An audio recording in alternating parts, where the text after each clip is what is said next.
Welcome to FR class. তো maybe আজকে আমরা ফিফথ অর সিক্স ক্লাসে আছি, মানে আমার সিকোয়েন্স অনুযায়ী রেসপেক্টিভ অফ ওরিয়েন্টেশন ক্লাসের পর।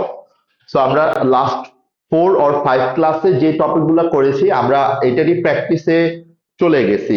গত ক্লাসে অলরেডি কিন্তু আমরা একটা consolidated statement of financial position করেছি, and that was past year question. একটু কমপ্লিকেটেড লাগছিল যখন আমরা কোয়েশ্চেনটা করি, কেননা আমার মনে হচ্ছিল যে আমরা এর আগের যে কোয়েশ্চেনটা করেছিলাম test understanding 7, that was pretty much straightforward. But Dargent কোম্পানির যে কোয়েশ্চেনটা, ওইখানে কিছু কমপ্লিকেটেড অ্যাডজাস্টমেন্ট ছিল। সো এই ব্যাপারটা আপনাদেরকে এখন ইউজ টু করানোর জন্য আমি আজকে যে কোয়েশ্চেনটা চুজ করেছি, এই কোয়েশ্চেনটাও সেম। আপনি দেখবেন দুইটা অ্যাডজাস্টমেন্ট একটু আননোন, মানে আপনারা যেরকম গতানুগতিক যে কনসলিডেশন গুলো আমরা করি সেখান থেকে দুইটা অথবা তিনটা অ্যাডজাস্টমেন্ট একটু আলাদা, বাট 90% আর 85% দেখবেন উইল রিমেইন সেম, মানে একই প্যাটার্ন। প্যারেন্ট কোম্পানিকে, সাবসিডিয়ারিকে, অ্যাসোসিয়েটকে, রিটেন আর্নিংস এর অ্যাকুইজিশন ডেটে কত, রিপোর্টিং ডেটে কত, গুডউইল কিভাবে ক্যালকুলেট করতে হয়, এনসিআই কিভাবে ক্যালকুলেট করতে হয়, এই ব্যাপারগুলো almost will remain same. Just দুই একটা জায়গায় একটু ডিফারেন্ট প্যাটার্নে আমাকে কোয়েশ্চেনটা ওরা অ্যাসেস করবে, যেটা ইউজুয়ালি আপনার মেন এক্সামেও হবে। আপনি দেখবেন যে টোটাল 6টা অ্যাডজাস্টমেন্ট থাকবে, 5টা অ্যাডজাস্টমেন্ট আপনি পুরোপুরি পারতেছেন, জাস্ট একটা অ্যাডজাস্টমেন্ট আপনি হয়তো বা পারতেছেন না। ওকে, সো এই জিনিসটা একটু ইউজ টু হওয়া। এবং আজকে আমরা যেটা করব, আমরা আর এক্সেলে করব না, আমরা এটাকে প্র্যাকটিস প্ল্যাটফর্মেই করব। জাস্ট ট্রাই করব যে প্র্যাকটিস প্ল্যাটফর্মে আমরা এটাকে কিভাবে আসলে সলভ করতে পারি। And I have already share this question. এটা হচ্ছে মার্চ জুন 2024 এর একটা কোয়েশ্চেন, ঠিক না?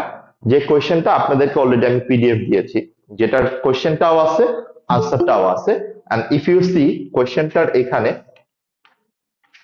মেহেদি আজকে অনলাইনে করবে। মেহেদি, ক্যান ইউ হিয়ার মি? আপনি যেহেতু অনলাইনে জয়েন করেছেন। জি জি ভাইয়া। সো আপনি ফিজিক্যালি আসেন নাই কেন আজকে? আম, ভাইয়া আমি এখন ঢাকার বাইরে আছি, ও, এই ঢাকার জন্য। বাইরে। ওকে, আসবেন কবে ঢাকায়? কি ঢাকার বাইরে থেকে ক্লাস করবেন? কিন্তু রবিবারই চলে আসবো আমি। ওকে, ওকে, আমার আমি অফিস থেকে তারপরে আবার ওইভাবে জয়েন করি আর কি।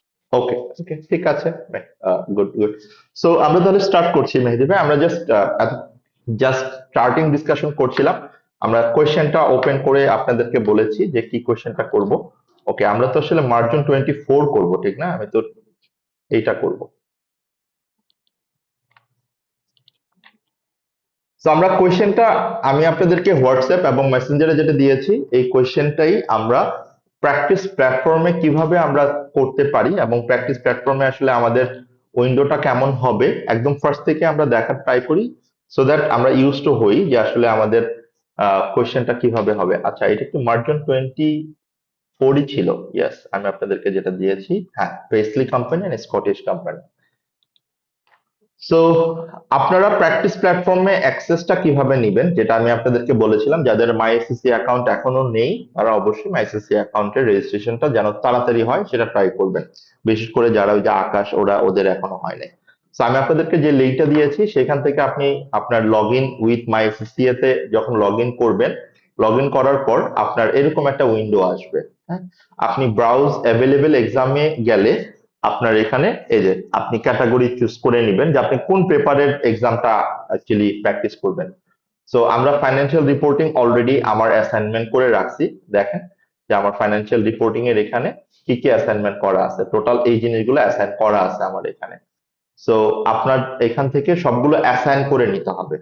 মানে আপনি যখন আপনার প্ল্যাটফর্মে ঢুকবেন, আপনার লগ ইন ড্যাশবোর্ডে ঢোকার পর আপনাকে অবশ্যই প্রত্যেকটা পেপার, যে পেপারটা আপনি প্র্যাকটিস করবেন, যেমন এখানে রিসেন্ট ইয়ারের কোয়েশ্চেন গুলো আছে এবং একটা ব্ল্যাঙ্ক স্পেস থাকবে। এই যে এই ব্ল্যাঙ্ক স্পেসটা হচ্ছে যেখানে আসলে কোয়েশ্চেন থাকবে না, আপনার যে কোনো অন্য কোয়েশ্চেন আপনি এখানে প্র্যাকটিস করতে পারবেন। সো আমরা আমাদের আজকের কোয়েশ্চেনটা অলরেডি ওপেন করে রাখছি। এখানে আপনি দেখেন যে মার্জিন 24 এর যে কোয়েশ্চেনটা, এই কোয়েশ্চেনটা আমরা আজকে প্র্যাকটিস করব from practice platform. And you see, এই ইনস্ট্রাকশন গুলো একটু আপনারা পড়ে নেবেন। এই ইনস্ট্রাকশন গুলো আমরা বলেছি আপনি কিভাবে অ্যান্সার করবেন, কতটুকু সময় থাকবে, পার্ট এ তে কি কোয়েশ্চেন থাকবে, পার্ট বি তে কি কোয়েশ্চেন থাকবে, এই কথাগুলো এখানে বলা আছে। হ্যাঁ, এবং আপনি কিভাবে ফ্ল্যাগ রেজ করবেন, নেভিগেশন কিভাবে হবে, এই বেসিক ইনস্ট্রাকশন গুলো এখানে দেওয়া থাকবে। এবং আপনাকে যেটা করতে হবে, আপনাকে পুরো পেজটা ভিউ করতে হবে। যদি আপনি পুরো পেজ ভিউ না করেন, আমি জাস্ট দেখাচ্ছি, আপনি নেক্সট পেজে যেতে পারবেন না। দেখেন ও আমাকে কি বলছে, you have not yet viewed the entire screen, so you have to view all the entire screen. So আপনি এন্টায়ার স্ক্রিন যদি ভিউ না করেন, আপনি নেক্সট যেতে পারবেন না।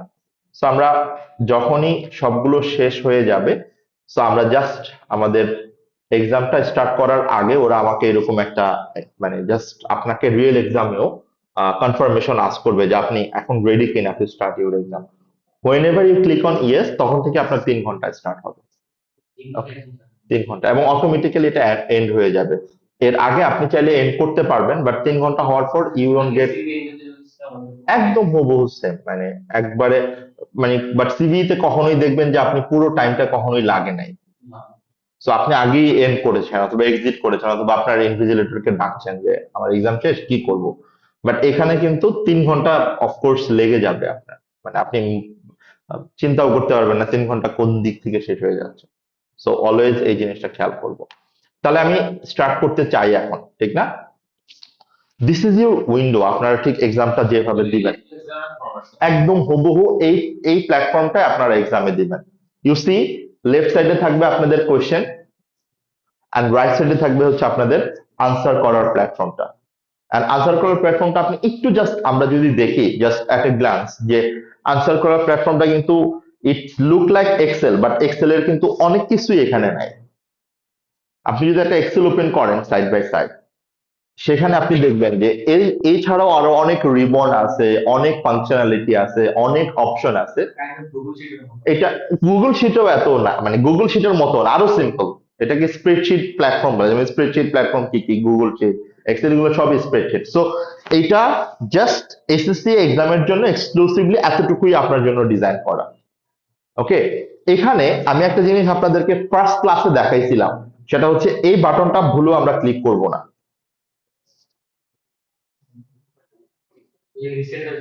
তার মানে আপনি এতক্ষণ যা অ্যান্সার করছেন সব রিসেট হয়ে যাবে। You should not click on this option. Okay, so এটা কখনো করা যাবে না। নাম্বার 2, এখানে একটা ক্যালকুলেটর আছে, আপনি দেখবেন।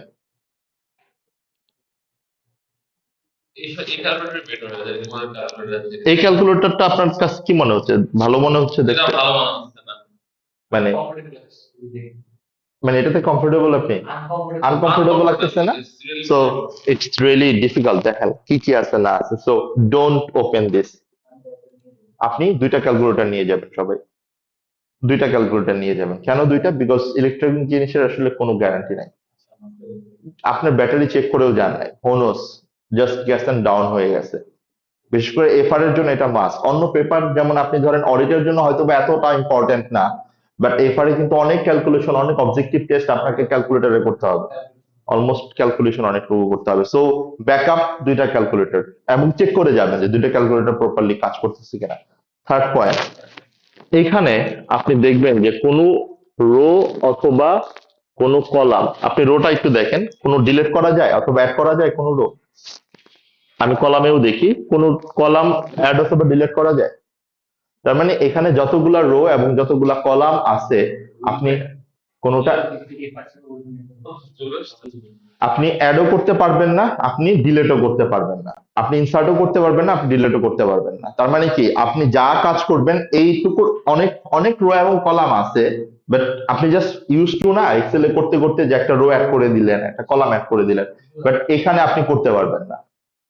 তাহলে এখানে আপনাকে কি করতে হবে, কোনোটাকে যদি আপনার স্পেসিং এ প্রবলেম হয়, আপনি কাট পেস্ট করে কাজ করবেন। Okay, you can not insert or delete, এগুলো খুব বেসিক জিনিস, বাট এগুলো মনে রাখাটা খুব ইম্পর্টেন্ট। কারণ আমি এক্সেলে কাজ করতে করতে হ্যাবিচুয়াল হয়ে যেতে, যে দেখা যায় এটাও আমি মনে হয় এইভাবেই করি, বাট আমি এখানে পারবো না এটা। ওকে, এন্ড ফোর্থ পয়েন্ট, আমার এই এক্সেলটা ফরম্যাটিং করার জন্য, মানে ফরম্যাটিং মানে কি, আমি অ্যান্সার অনেক সময় হয় না যে আমি একটু কালার ইউজ করি ডিফারেন্ট, বোল্ড করি, আইটালিক করি, এগুলোর জন্য কোনো মার্ক নাই। তো আপনি কোনো, মানে আলাদা এক্সট্রা এফোর্ট দেওয়ার কোনো দরকার নাই। Okay, and the most important point, যে আমরা এই প্ল্যাটফর্ম আমরা সাইড বাই সাইড তো দেখতেছি, আমি এই দুটাকে চাইলে মিনিমাইজ এবং ম্যাক্সিমাইজ করতে পারবো। ওকে, আমি আমাদের এই প্ল্যাটফর্মটা যেভাবে আছে সেটুকু আমি আমার যতটুকু দরকার আমি আরেকটু ছোট করে দেখতে পারবো, আবার আমি একটু বড় করেও দেখতে পারবো। তো যখন আমি আনসারটা করব তখন আমার মতো করে আমি হয়তো বা স্পেসটা একটু বড় করে নিতে পারবো। ওকে, সো অলওয়েজ এরকমই থাকবে না, ব্যাপারটা এরকম না। তাহলে এখন আমরা একটা গ্লান্স জাস্ট কোশ্চেনটা দেখলাম, বাট আমরা তো ফার্স্টে শুরু করব কি দিয়ে? রিকোয়ারমেন্ট দিয়ে, ঠিক না? ইউ সি দ্য রিকোয়ারমেন্ট, খুব সুন্দর দুইটা রিকোয়ারমেন্ট, এবং ট্রাস্ট মি যারা এই পেপার এক্সাম দিয়েছে 20-এ 20 পাওয়া পসিবল। কারণ 18 মার্কস হচ্ছে প্রিপেয়ার করার জন্য, আর এই 2 মার্কস হচ্ছে আপনি এখনই আনসার করতে পারবেন। রিকোয়ারমেন্ট এটা দেখেন আগে, এতে কি বলছে, what is the first requirement? Prepare consolidated statement of financial position of Paisley group as at 31st December 2009। তাহলে এখান থেকে আমি কি কি ইনফরমেশন পিক করতে পারি? আমার ফার্স্ট অফ অল আমার ইয়ার এন্ড হচ্ছে 31st December 2009, তার মানে reporting date 31st December 2009, and another information, parent is Pelsler Group, এটা অলরেডি ডান, রাইট? এরপরের ইনফরমেশন আমার দরকার। And requirement B, explain the rationale behind the elimination of intra-group balances। তার মানে আমি যে কোশ্চেনটা করতেছি এখানে আমি ইন্টারগ্রুপ ব্যালেন্স বাদ দিয়েছি, এবং হয়তোবা কোনো আনরিয়েলাইজড প্রফিট যদি থাকে সেটাও আমরা বাদ দিই। কেন বাদ দিই জাস্ট এটা বলতে হবে আপনাকে। দুইটা দুইটা মার্ক, দুইটা line. First of all, first পয়েন্টটা কি, আমি কেন ইন্টারগ্রুপ ব্যালেন্স বাদ দিই? ইন্টারগ্রুপ রিসিভেবল পেয়েবল কি আমার রিয়েলাইজ কোন receivable payable? This is not any receivable that I can realise, I can recognise, because this is within the group. Parent এবং সাবসিডিয়ারি কি দুইটা সেপারেট এন্টিটি? যখন আমরা কনসলিডেশন করি তখন আমি কি কনসিডার করি? That's a single entity. তার মানে আমি কোন রিসিভেবল পেয়েবলটাকে দেখাতে পারবো? Only any receivable payable that arises from third party. আমি বুঝাইতে পারছি? And second point, unrealise profit. আমি আনরিয়েলাইজ প্রফিটের কতটুকু বাদ দিই? যতটুকু গ্রুপের মধ্যে আনসোল্ড থাকে। কেন এটাকে আমরা বাদ দিই? বিকজ ওইটা এখনো আমি রিয়েলাইজ করতে পারিনি, ওইটা আমি থার্ড পার্টি কারো কাছে সেল করতে পারিনি। এই দুইটা লজিক আপনি জাস্ট বললে দুই দুই কপি পেয়ে যাবেন। আমি কি বুঝতে পারছি? সো এখানে 20 মার্কের মধ্যে 20 পাওয়া is so much easy, but practical এক্সামে তো এটা পসিবল হয় না, অথবা আপনারা যখন এক্সামটা দেওয়া স্টার্ট করবেন তখন তো আপনার মাথায় অনেক প্রবলেমেটিক পয়েন্ট থাকবেই। সো আমি ধরে নেই 20-এ 20 পাবেন না, বাট 14-15 কি পসিবল? আর 13-14 কি পসিবল? ইউ সি, আপনি যদি একটা কোশ্চেনে 14-15 পান, ধরেন আমি এটাতে ধরে নিলাম 15 পাচ্ছেন, because it's more easy question. আর আরেকটা কোশ্চেন যেটা সে রেশিও, সেখানে আপনি হয়তো বা 13 পাচ্ছেন অথবা 14 পাচ্ছেন, তাহলে 15 অথবা 14 আমি ধরি, তাহলে 14 এবং 14 দুইটাতে যদি আপনি আউট অফ 40-তে 28 পেয়ে যান, আপনার আর কত দরকার? আর 22 কত থেকে দরকার? Out of 60। আপনি বুঝতেছেন? তার মানে আপনি আপনার প্রিপারেশনটা এমন ভাবে রাখবেন সো দ্যাট আপনি ইন্ডিভিজুয়াল মার্কিং স্কিম থেকে মার্ক গুলা ক্যারি করতে পারেন, and you can control your exam. এটা যতক্ষণ পর্যন্ত আপনি করতে পারবেন না ততক্ষণ পর্যন্ত আপনার মধ্যে কনফিডেন্স দেখবেন আসবে না। এন্ড আপনার এই কনফিডেন্স আনার একটাই ওয়ে, আপনি ফার্স্টে এই কোয়েশ্চেনটা ফার্স্ট অ্যাটেম্পটে ফার্স্টে যখন করবেন তখন আপনি দেখবেন অনেক অ্যাডজাস্টমেন্ট আপনি রিলেট করতে পারতেছেন না, বাট এই কোয়েশ্চেনটা যখন সেকেন্ড টাইম করবেন তখন কিন্তু আর আপনার কোনো প্রবলেম হবে না। আমি কেন আপনাদেরকে রিকোয়েস্ট করি যে আমি একটা কোয়েশ্চেন করে দেওয়ার পরও আপনাদেরকে দিয়ে কেন আমি করতে বলি? রিজন হচ্ছে যে আমি যখন আপনাকে করাই দিলাম তখন কিন্তু আপনাদের কাছে ইজি মনে হবে, বাট আপনি যখন করতে বসবেন তখন কিন্তু আপনি বুঝবেন যে আপনি কোথায় কোথায় চ্যালেঞ্জটা ফেস করেন। সো একটা কোয়েশ্চেন মিনিমাম সেকেন্ড অথবা থার্ড টাইম পর্যন্ত করা উচিত আপনাদের, অ্যাটলিস্ট থার্ড পর্যন্ত না হইলেও সেকেন্ড টাইম পর্যন্ত করা উচিত। মানে আপনি নিজেই নিজে একটা কোয়েশ্চেন নিজে একবার যখন করবেন এরপরে আবার আরেকবার করা উচিত সেই কোয়েশ্চেনটাই, মেবি আরো 1 মাস পর, 1.5 মাস পর। বুঝতে পারছি কথাগুলো? সো এই জন্য আমি আপনাদেরকে রিকোয়েস্ট করতেছি, এবং রিকোয়েস্ট করতে করতে আপনি খেয়াল করবেন আপনাদের অলরেডি আপনাদের বাস্কেটে দুইটা হোমওয়ার্ক অলরেডি জমে গেছে। আজকের পর আরেকটা হোমওয়ার্ক জমবে, 3টা হোমওয়ার্ক জমবে। আর আমি শুধু মইন ভাইয়ের থেকে পাইছি আর আপনার থেকে পাইছি। আপনার নেট ছিল না, আপনার আপনি হোমওয়ার্ক দেন না এখনো, ফিউচার টেন্স, আর আপনি বাইরে ছিলেন। সেরকম দেখবেন যে প্রত্যেকেরই আপনারটা, দ্যাটস এ ভেরি গুড। মানে মানে ও কে যেন আপনিও বলছিলেন যে লাস্ট লাস্ট করা হয়েছে, আগের গুলা করা হয়নি।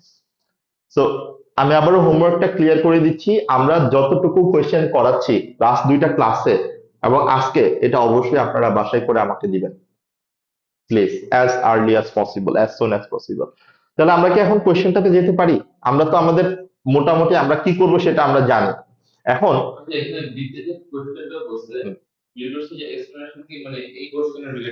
এই কোয়েশ্চেনের রিলেটেড আপনি জাস্ট বলবেন যে এই কোম্পানির ক্ষেত্রে আপনি কেন ইন্টারগ্রুপ ব্যালেন্স বাদ দিয়েছেন এবং কেন আপনি আনরিয়েলাইজ প্রফিটটা বাদ দিবেন, যে কথাটা আমি একটু আগে বললাম। জাস্ট আমরা তো ইন জেনারেল বললাম, আপনি জাস্ট যখন কোয়েশ্চেনটার আনসার করবেন তখন ওই কোম্পানির নামটা বলে দিবেন, মানে গ্রুপের নামটা বলে দিবেন। ওকে, এখন আমরা যেটা করি সেটা হচ্ছে একদম কুইকলি আমাদের জাস্ট কোয়েশ্চেনটা একবার অ্যাট এ গ্ল্যান্স পড়ে ফেলি, ঠিক না? পড়ার পর দেন আমরা কি প্ল্যান করি, আমরা ফার্স্টে ওয়ার্কিং পাসটা করব, মানে বেসিক ওয়ার্কিং গুলো আমরা করব, এবং ওয়ার্কিং করার পর then we will move back to the presentation consolidated statement of financial position. So please help me out, আপনারাও কোয়েশ্চেন পড়ার সময় আমাকে হেল্প করবেন। On 1st July 2009, Paisley company paid 100 million is in cash to acquire 80% Scottish company. এই লাইনটা থেকে আমরা কি ইনফরমেশন নিতে পারি?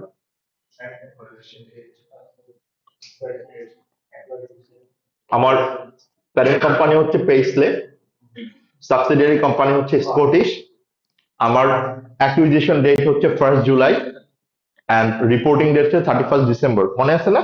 তাহলে অ্যাকুইজিশন ডেট এবং রিপোর্টিং ডেটের মধ্যে ডিফারেন্স কত দিন? 6 month. July, July, August, September, October, November, December, 6 month, ঠিক না? তার মানে any adjustment related to income expenses post অ্যাকুইজিশনের অলওয়েজ সবকিছু আমি কত মান্থের নিব? 6 মান্থ। Very important. আর কি, আমার পারচেস কনসিডারেশন, কত পারচেস কনসিডারেশন? 100 million, right? একদম স্ট্রেট ফরওয়ার্ড। এবং কি কনসিডারেশন? Cash consideration. ওকে, কত পার্সেন্ট কন্ট্রোল করে আর কত পার্সেন্ট তাহলে কন্ট্রোল করে না? তাহলে নন কন্ট্রোলিং ইন্টারেস্ট কত? 20%। তাহলে এটা দিয়ে কি আমরা ওয়ার্কিং ওয়ানটা করতে পারি না? একটু কুইকলি করে ফেলি তো, আমি দেখি যে আপনার ওয়ার্কিং ওয়ানটা করতে পারেন কিনা কুইকলি।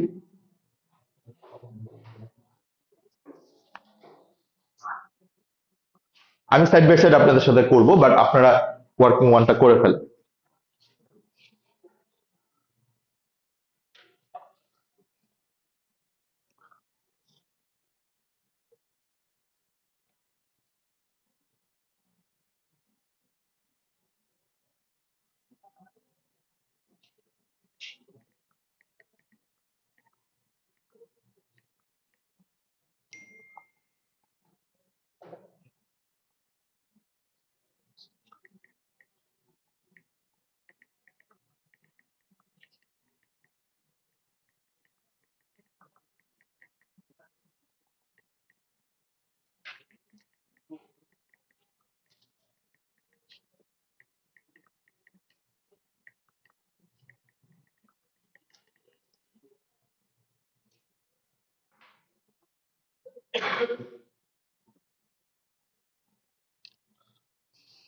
জাস্ট কয়টা ইনফরমেশন? তিনটা ইনফরমেশন অথবা চারটা ইনফরমেশন। ফার্স্টে প্যারেন্ট পেসলে, সাবসিডিয়ারি হচ্ছে স্কটিশ, আমার acquisition date, reporting date, and percentage of share holding কত, এন্ড নন কন্ট্রোলিং ইন্টারেস্ট কত। That's it. তাড়াতাড়ি, এখানে ক্যালকুলেটরের কোনো কাজ নাই। প্যারেন্ট কোম্পানি, এটা 80, আচ্ছা আমি থট যে 20, আমি তো ভুলে, আচ্ছা ঠিক আছে। আর অ্যাকুইজিশন ডেট হচ্ছে 1st July, রিপোর্টিং ডেট হচ্ছে 31st December, ডিউরেশন 6 মান্থ। হ্যাঁ, শেষ করেন। 80% and স্কটিশ কোম্পানিকে রিপোর্টিং ডেট, অ্যাকুইজিশন ডেটটা লেখেন ফার্স্ট। এটা অ্যাকুইজিশন ডেট, তাহলে নিচে লেখেন রিপোর্টিং ডেট।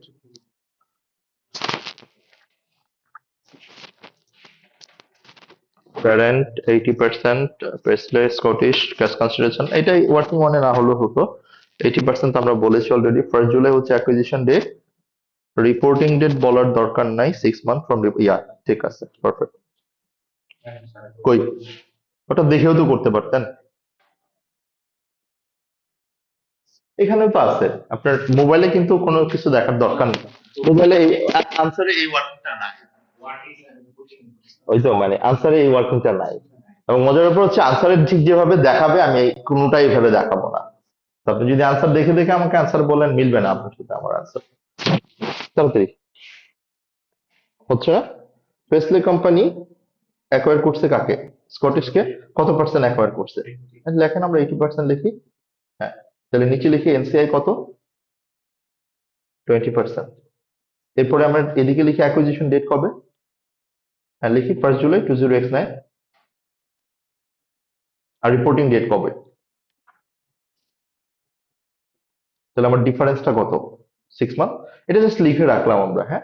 কেননা 6 মান্থটা যদি আমি লিখে রাখি, আমার সাইকোলজিক্যালি মাথায় কাজ করবে যে আমি যত অ্যাডজাস্টমেন্ট করব প্রপোর্শনেট আমার 6 মান্থ নিতে হবে, যেমন depreciation, interest, any sort of, যদি আমার প্রফিট থাকে, রিটার্ন আর্নিংস অ্যাডজাস্টমেন্ট, কিন্তু আমি 6 মান্থ কনসিডার করবো। So that's the thing. এখন নেক্সট পার্ট, আমরা এখানে ওয়ার্কিংটা কিভাবে করব, ঠিক না? এটা আমার জন্য একটা ইম্পর্টেন্ট জিনিস। আমি তো আমার প্রিপারেশন করব হচ্ছে এখানে, যেমন আমি কি প্রিপেয়ার করব, consolidated statement of financial position. Sorry, goodwill, goodwill পর্যন্ত আমি যাইনি এখন। গুডউইল আসবে না, এটাতে একটা মজার ব্যাপার আছে, আমি দেখাবো না। ও মাই গড, এটা কপি হয় না কেন? কপি হইতো আগে। Consolidated statement of financial position of Paisley group at 31st December 20x9, right? এটা হচ্ছে আমার জাস্ট ওয়ার্কিং ওয়ান এর জন্য আমি যদি বলি, সরি, রিকোয়ারমেন্ট এর জন্য। এখন আমার কোয়েশ্চেন হচ্ছে, আমি এই ওয়ার্কিংটা নিচে করব নাকি জাস্ট সাইডে করব, কোন দিকে করলে ইজিয়ার আমার জন্য? আমি যদি নিচে করি, দেখেন আমার অনেকটুকু কিন্তু আমাকে নিচে গিয়ে আবার রেফার করতে হবে অথবা অনেক information. So always preferable, better option হচ্ছে আপনি সাইড বাই সাইড করেন, দ্যাটস বেটার। আমরা রিয়েল লাইফে কি করি সেটা ডিফারেন্ট, বাট এক্সামের ক্ষেত্রে আমরা ওয়ার্কিং গুলা সাইডে করব, তাহলে আমার জন্য রিলেট করাটা ইজি হবে, সেল রেফারেন্স করাটা ইজি হবে। এখন সাইডে করার জন্য তো আমাকে আসলে কয়েকটা কলাম ছেড়ে তারপর যেতে হবে, ঠিক না? কারণ আমি তো প্রেজেন্টেশনের জন্য কিছু কলাম রাখবো। সো আমি এফ পর্যন্ত রাখলাম, ইভেন জি এইচ পর্যন্ত আমি ব্ল্যাঙ্ক রাখলাম, তারপর আমি ওয়ার্কিং এ যাই, সমস্যা নাই, ঠিক আছে? তাহলে ওয়ার্কিং এর ক্ষেত্রে আমার এখানে কয়েকটা পয়েন্ট বলতে হবে, যে ফার্স্ট অফ অল হচ্ছে ওয়ার্কিং যখন আমরা করব, আমার অল ওয়ার্কিং আর ইন, আমি 1000 কমন নিয়ে করতেছি না সবগুলো ক্যালকুলেশন। তাহলে আমি যদি একবার জাস্ট এই কথাটা বলে দিই, তাহলে কিন্তু আর আমার এখানে কোনো প্রবলেম কাজ করবে না, মানে আমার আর পরবর্তী ওয়ার্কিং এর ক্ষেত্রে প্রত্যেকটার আলাদা আলাদা করে আর বলতে হবে না। আমি একবারই বলে দিচ্ছি যে আমি যত ওয়ার্কিং করব সব ওয়ার্কিং হচ্ছে $1000, মানে আমি 1000 কমন নিয়ে করব। তার মানে যদি এটা 100,000 হয়, আমি 100 লিখবো। আমি বুঝতে পারছি কথাটা? ওকে। এখন আমি কি করতে চাচ্ছিলাম, ওয়ার্কিং ওয়ান। তাহলে ওয়ার্কিং ওয়ানে আমি কি বলছি, প্যারেন্ট কোম্পানিকে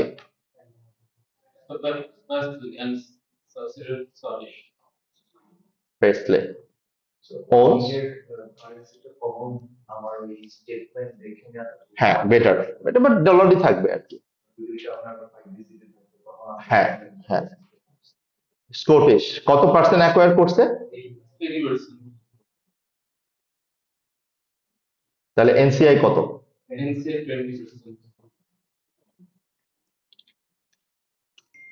20%, রাইট? এরপরে আমরা কি নিব, acquisition date and reporting date, আর হচ্ছে আমার ডিউরেশন জাস্ট এখানে আমরা বলে দেব। অ্যাকুইজিশন ডেট কবে? 1 জুলাই 20x9।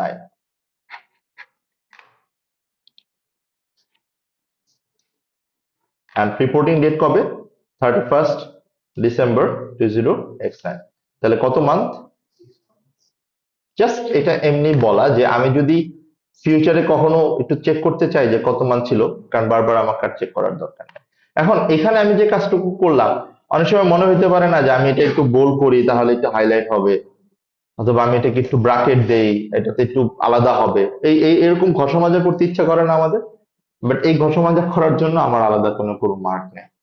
তাহলে এটা করার আসলে কোনো দরকার নেই। আবার অনেক সময় মনে হইতে পারে যে ওয়ার্কিংটা আমি ব্লু কালার রাখি, বাকিগুলো একটু ডিফারেন্ট কালার রাখি, এরকম অনেক সময় মনে হয় আমাদের। যেমন আমরা রিয়েল এক্সাম অনেক সময় করি এটা, যে answer to the question number নিচে আবার স্কেল দিয়ে দুটো দাগ দিই, আবার ফ্লাওয়ার আঁকি। তো এটা আসলে কোনো দরকার নাই এবং এটাতে কোনো ভ্যালু অ্যাড করে না আমাদের। তাহলে ওয়ার্কিং ওয়ানটা আমরা ঠিক এভাবে করব, সিম্পল। আমরা এরপরে করব কি, ওয়ার্কিং টু। ওয়ার্কিং টুটা কি, net asset of Scottish, right? Even এখানে খেয়াল করে দেখেন, আমি আমি একটু খেয়াল করলাম যে এখানে স্কটিশ বানানটা ভুল হয়েছিল আমার। এটা আমি যদি ঠিকও করে না আসি তাও প্রবলেম নেই, মানে এটা ঠিক করার জন্য আমার কোনো মার্ক অথবা ভুল হওয়ার জন্য কোনো মার্ক প্রবলেম নাই। আমার আমার মেইন ওয়ার্কিং গুলোর ক্যালকুলেশনই হচ্ছে main। মানে আমি বলতেছি হচ্ছে এসএসসি এর যে যে জায়গায় মার্ক কাটে না, যেমন গ্রামাটিক্যাল মিস্টেকের জন্য সিগনিফিকেন্টলি মার্ক কাটে না, বাট আপনি যদি গ্রামাটিক্যাল মিস্টেকের জন্য মিনিং চেঞ্জ হয়ে যায় তাহলে মার্কটা কাটে। বাট বেসিক অনেক সময় হয় না যে আমি ইজের পরে আইএনজি যোগ করি নাই, মনে হইতেই পারে যে মার্কটা কাটবে কিনা, এতটাও স্ট্রিক্ট করে না ওরা। সো দে অলওয়েজ প্রেফার যে আপনার স্টুডেন্টটা পাস করে। হ্যাঁ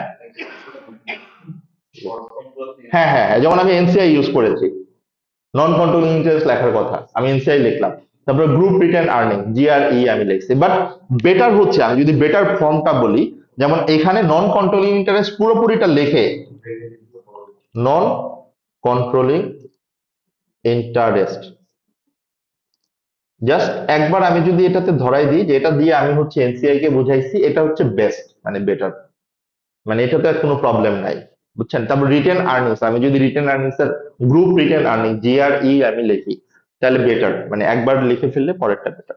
তাহলে ওয়ার্কিং টু আমি কার জন্য করব, ওয়ার্কিং টু করব হচ্ছে আমার সাবসিডিয়ারির জন্য, মানে হচ্ছে স্কটিশের জন্য, রাইট? তাহলে আমি একটু অ্যাট এ গ্লান্স দেখে ফেলি।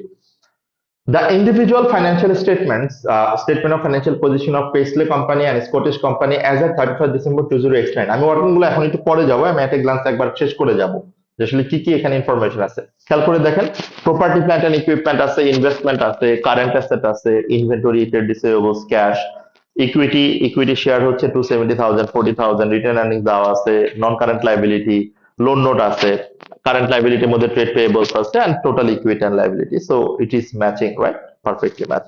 এরপরে হচ্ছে আমরা একটু ওয়ার্কিং গুলো একটু মানে নোট গুলো একটু জাস্ট একটু দেখে নেই, তারপরে আমরা ওয়ার্কিং অনুযায়ী নোট গুলোর ইনফরমেশন গুলো রিলেট করার ট্রাই করবো।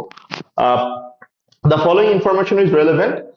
Number one, the fair value of Scottish company's net asset were equal to their carrying value. তার মানে কি বলছে যে ওর যে ফেয়ার ভ্যালু আছে সেটা হচ্ছে equal to the carrying value except of its head office. তার মানে একটা আইটেম বাদে বাকি সবকিছুই ক্যারিং ভ্যালু এবং ফেয়ার ভ্যালু ইকুয়াল আছে। এই হেড অফিসের ফেয়ার ভ্যালু কতটুকু বেশি খেয়াল করে দেখেন, this had a fair value of 12 million in access of its carrying amount. তাহলে এটা কার কার হেড অফিস? স্কটিশ, মানে কার সাবসিডিয়ারি। তাহলে এটা কোন ওয়ার্কিং এ যাবে? ওয়ার্কিং টু তে যাবে, রাইট? তাহলে ফেয়ার ভ্যালু অ্যাডজাস্টমেন্ট হিসেবে অ্যাকুইজিশন ডেটাও অ্যাড হবে, রিপোর্টিং ডেটাও অ্যাড হবে। এন্ড দেন এটা যেহেতু হেড অফিস, এটা যেহেতু আমার প্রপার্টি, এটা একটা ইউজফুল লাইফ থাকতেই পারে। তাহলে যদি ইউজফুল লাইফ বলে দেয় তাহলে আমরা ওই অনুযায়ী ডেপ্রিসিয়েশন চার্জ করব। বলে দিচ্ছে না ইউজফুল লাইফ কত বছর রিমেইনিং আছে, 10 ইয়ার্স। তাহলে আমার এক্সেস ডেপ্রিসিয়েশন হবে কার উপর? 12 মিলিয়ন ডিভাইডেড বাই 10। বাট আমি কি 10 করলে কি 6 মান্থেরটা পাবো না 1 বছরেরটা পাবো?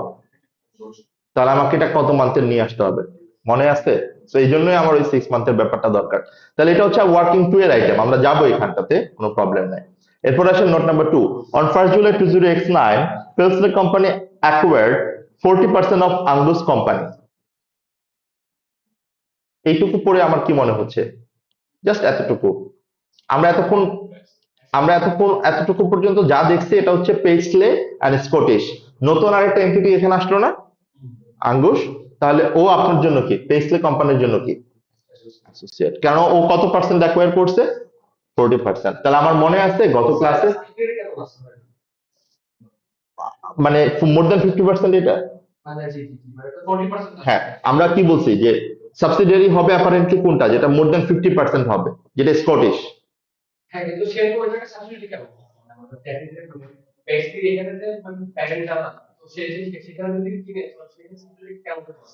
মানে পেসলে কোম্পানি অ্যাঙ্গুস কোম্পানির কত পার্সেন্ট অ্যাকোয়ার করছে?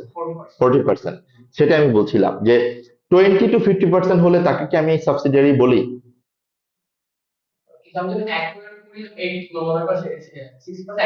হ্যাঁ, বাট আমি তো 60% অ্যাকোয়ার করি না, আমি তো হচ্ছে 40% অ্যাকোয়ার করছি, এই জন্য আমার জন্য অ্যাসোসিয়েট। যদি আমি এটা 60% অ্যাকোয়ার করতাম তাহলে সাবসিডিয়ারি হতো। সো সাবসিডিয়ারি তখনই হবে যখন মোর দেন 50% অ্যাকোয়ার হবে শেয়ারের। ওকে, তাহলে এটা আমার জন্য অ্যাসোসিয়েট, ক্লিয়ার? তাহলে এটার জন্য কোন অ্যাকাউন্টিং স্ট্যান্ডার্ড অ্যাপ্লিকেবল? গত ক্লাসেই পড়ছি আমরা, IS 28, ইকুইটি অ্যাকাউন্টিং মেথড, ঠিক না? ওকে, ইকুইটি অ্যাকাউন্টিং মেথডে আমরা কি করব? যেহেতু consolidated statement of financial position করব, একটা সিঙ্গেল লাইন আইটেম হিসেবে আমার কত টাকা টোটাল ইনভেস্টমেন্ট ইন অ্যাসোসিয়েট সেটা চলে আসবে। সেটা ফর্মুলাটা মনে আছে? ইনভেস্টমেন্ট কস্ট, রাইট, প্লাস যদি কোনো পোস্ট অ্যাকুইজিশন প্রফিট হয় তার 40%, মাইনাস যদি কোনো ডিভিডেন্ড পেয়ে যায়, মাইনাস যদি কোনো আনরিয়েলাইজ প্রফিট হয়, মাইনাস যদি কোনো ইম্পেয়ারমেন্ট লস হয় ওই ইনভেস্টমেন্টের। এগুলো সবকিছু অ্যাডজাস্ট করার পর যে অ্যামাউন্টটা আমি পাবো সেই অ্যামাউন্টটাই হচ্ছে আমার জন্য investment in associate according to equity method. Okay, but এখানে একটা নতুন আইটেম আছে, এখানে আপনি দেখবেন যে ওর শুধু ক্যাশ ইনভেস্টমেন্ট নাই, মানে ওর দুইটা ইনভেস্টমেন্ট আছে, ও ক্যাশেও ইনভেস্ট করছে সেটাও আছে, আবার ও শেয়ারও ইস্যু করছে অ্যাসোসিয়েট কে অ্যাকোয়ার করার জন্য। এটা কিন্তু এর আগে আমরা পাই নাই, এর আগে আমরা পাইছি? এর আগে আমরা অল অ্যাসোসিয়েটেড কোয়েশ্চেন যেটা করলাম গত ক্লাসে, এটার মধ্যে কি ছিল? ও শুধু ক্যাশে ইনভেস্ট করছে। বাট এখানে আপনি খেয়াল করে দেখবেন পেসলে কোম্পানি পেইড 30 মিলিয়ন ক্যাশ, তার মানে ওর ইনভেস্টমেন্ট কস্ট কত? 30 মিলিয়ন, রাইট? আচ্ছা, এটা ছাড়াও ও আরো কিছু অ্যাকোয়ার করার জন্য দিছে। In addition to this, Paisley company issued to the previous owners of Angus company 30 million shares in Paisley companies which had a market value of $2.3 each at 1st July 2009। কি বুঝতে পারছি কথাটা? তার মানে ও যে অ্যাকোয়ার করছে 40% অ্যাকুইজিশন যে করছে, এটার জন্য কিন্তু শুধু 30 মিলিয়ন দেয় নাই, 30 মিলিয়ন ক্যাশ দিছে, প্লাস ও আবার শেয়ারও দিছে। তাহলে টোটাল কনসিডারেশন কত? টোটাল ইনভেস্টমেন্ট কত হবে? না, 30 into 2.3। Okay, the total consideration খেয়াল করে দেখেন, the total consideration exceeds the group share of Angus net asset. এই লাইনটা দিয়ে আমাকে কি বুঝাইছে? আমরা কি অ্যাসোসিয়েটের জন্য কোনো গুডউইল ক্যালকুলেট করি? যদি গুডউইল ক্যালকুলেট করতাম, যেটা আসলে আমার দরকার হইতো সাবসিডিয়ারি, বাট এখানে কিন্তু এটা দরকার নাই। বাট এই লাইনটার মানে হচ্ছে অ্যাঙ্গুসের ভ্যালু হচ্ছে ধরেন 100 মিলিয়ন, বাট ও এখানে দিচ্ছে হচ্ছে 120 million, but that doesn't matter to me. But আমার ইনভেস্টমেন্ট কত? 120 মিলিয়ন, আমি 120 মিলিয়নই নিব। আমি বুঝতে পারছি কথাটা? সো এই লাইনটা আপনার জন্য ইম্প্যাক্ট কোনোটাই পড়বে না ফাইন্যান্সিয়াল স্টেটমেন্টে, জাস্ট আন্ডারস্ট্যান্ডিংটা ক্লিয়ার থাকেন যে ওর যে ভ্যালু কনসিডারেশন দিচ্ছে তার থেকে ওর নেট অ্যাসেটের ভ্যালু কম, but that doesn't matter to me. Okay, Paisley company has only, দেখেন খেয়াল করেন, Paisley company has only recorded the cash consideration। তার মানে এই যে এইখানে যে ইনভেস্টমেন্ট আছে, আপনারা যে একটু আগে দেখলেন, এই যে ইনভেস্টমেন্ট পেসলে কোম্পানির, এর মধ্যে কতটুকু রেকর্ড করা? শুধু শুধু 30 মিলিয়ন রেকর্ড করা, তাহলে বাকিটুকু রেকর্ড করা নাই, সেটা আমাকে এখন রেকর্ড করতে হবে। তাহলে যদি বাকিটুকু আমাকে রেকর্ড করতে হয়, প্যারেন্ট কোম্পানি কি ইস্যু করছে? শেয়ার ইস্যু করছে, তাহলে এটা ডাবল এন্ট্রি কি হবে একটু বলেন তো আমাকে? ইনভেস্ট সাবসিডিয়ারি তো না, investment in associate debit, right? এটার কারণে কি হচ্ছে? প্যারেন্ট কোম্পানির শেয়ার বাড়তেছে না, তাহলে প্যারেন্ট কোম্পানির শেয়ার ক্যাপিটাল বাড়বে না, তাহলে share capital credit, share premium credit. Share premium কেন ক্রেডিট? বিকজ আপনি খেয়াল করে দেখেন ওর ইকুইটি শেয়ারের ভ্যালু কত করে, বাট ও ইস্যু করতেছে কত করে? তাহলে কেউ বেশি প্রাইসে ইস্যু করতেছে না? তাহলে যতটুকু বেশি প্রাইসে সে ইস্যু করতেছে ততটুকু হচ্ছে তার জন্য শেয়ার প্রিমিয়াম। আমি কি বুঝতে পারলাম কথাটা? তাহলে এই নোট নাম্বার 2 টা আমার ইনভেস্টমেন্ট অ্যাসোসিয়েট করার জন্য ক্যালকুলেট করতে হবে, right? Note number 3, Scottish company made a loss of 10 million for the year ended 31st December 2009। তাহলে সাবসিডিয়ারি কি করছে? এই পুরো এক বছরে সে কি প্রফিট করছে না লস করছে? লস। কত টাকা লস করছে দেখেন? 10 মিলিয়ন। 10 মিলিয়ন কি এক বছরের জন্য না? এক বছরের জন্য না? ওকে, এখন আমি যদি আপনাকে একটা কোয়েশ্চেন করি, এই যে ওর রিটেন আর্নিংস, অ্যাসোসিয়েট সাবসিডিয়ারি যে রিটেন আর্নিংস 81,700, এই 81,700 কোন ডেটে রিটেন আর্নিংস? রিপোর্টিং ডেটে রিটেন আর্নিংস। তাহলে এটার মধ্যে কি এই 10 মিলিয়নের ইনক্লুশন অলরেডি আছে না? তাহলে এখান থেকে অলরেডি আমার এই 10 মিলিয়ন অ্যাড করার পরেই তো হচ্ছে 81,700 নাকি? মানে লসটা মাইনাস করার পরেই তো 81,700, এটা কি আমরা এগ্রি করতেছি? তাহলে আমি যদি এখন আপনাকে এই পয়েন্ট থেকে আপনাকে বের করতে বলি written earnings acquisition rate of subsidiary কত, পারবেন না আপনি বের করতে? আমি বুঝাইতে পারিনি কথাটা? মাইনাস না প্লাস? কারণ আমরা প্রফিট হলে মাইনাস করতাম। Yes, 6 month. First of all আমাকে এটা ফার্স্টে বুঝতে হবে আমি কত মান্থের লস অ্যাডজাস্ট করব, 6 মান্থ। ওকে, তাহলে 6 মান্থের লস আমি কি করেছি, আগে মাইনাস করেছি, এখন আমাকে ব্যাক ক্যালকুলেশন করার জন্য কি করতে হবে, প্লাস করতে হবে। তাহলে আমার অ্যাকুইজিশন রেটের রিটার্ন আর্নিংস কত হবে, 81,700 প্লাস 5 মিলিয়ন মানে 5,000। আমি কি বুঝাতে পারলাম কথাটা? আমি কি ক্লিয়ার করতে পারছি? ওকে, তাহলে এটা হচ্ছে আমার সাবসিডিয়ারির যেই নেট লসটা সেটা। এখন পরের লাইনটা পড়েন, পরের লাইনটা কি বলছে? And Andrus company made a profit of 6 million for the same period. তাহলে অ্যাসোসিয়েট আবার প্রফিট করছে, তাহলে অ্যাসোসিয়েট যে প্রফিট করছে এটা কত কত মিলিয়ন প্রফিট করছে, 6 মিলিয়ন। এই 6 মিলিয়ন কত মান্থের? 12 মান্থের। ফর দ্য ইয়ার এন্ডেড বলছে না, ফর দ্য সেম পিরিয়ড বলছে না, তাহলে 12 মান্থের। বাট আমি অ্যাসোসিয়েটকে অ্যাকোয়ার করার কতদিন পরে আলটিমেটলি হচ্ছে আমি এই প্রফিটটা পাবো, 6 মান্থের, রাইট? তো এখানে খেয়াল করে দেখেন, ও ও তো আমাকে আলাদা করে কিছু বলে নাই যে এই কবে ও ই করছে, মানে ও তো বলেই দিচ্ছে আমাকে 1 জুলাই হচ্ছে কনসিডারেশনটা দিচ্ছে। যদি এই কথাটা না বলতো তাহলে আমি পুরো 1 বছরের প্রফিটটা নিতে পারতাম, রাইট? তাহলে এই 6 মিলিয়নের কত মান্থের প্রফিট আমি নিতে পারবো, মানে আমি বলতে প্যারেন্ট নিতে পারবে 6 মান্থের। ওকে, 6 মান্থের কি পুরোটা নিতে পারবো আমি? ইয়াস, কত পার্সেন্ট নিতে পারবো আমি? 40%। আমি কি মানে জাস্ট রিলেট করানোর জন্য বলতেছি, বুঝাতে পারতেছি যে আসলে আমরা কিভাবে পয়েন্টগুলো রিলেট করব। সাবসিডিয়ারির ওই post acquisition profit working two থেকে যেটা আসবে পুরো এই মানে পুরো মান্থের হচ্ছে আমার 80% আমি নিব, কারণ আমি ওকে অ্যাকোয়ার করছি, 80% অ্যাকোয়ার করছি। তাহলে নোট নাম্বার 3টা কি আমরা ক্লিয়ার করতে পারলাম? কোনো কনফিউশন? হ্যাঁ, ওকে। আপনি কি ক্লিয়ার? আপনার ফেস দেখে আমার কনফিউশন লাগছে, এটা আমাকে বলেন যে 3 নাম্বারটাতে আমরা কি বলছি, দুইটা পয়েন্ট বলছি। ফার্স্টে আমরা বলছি যে আমার রিটেন আর্নিংস, একটু ভালো করে দেখেন,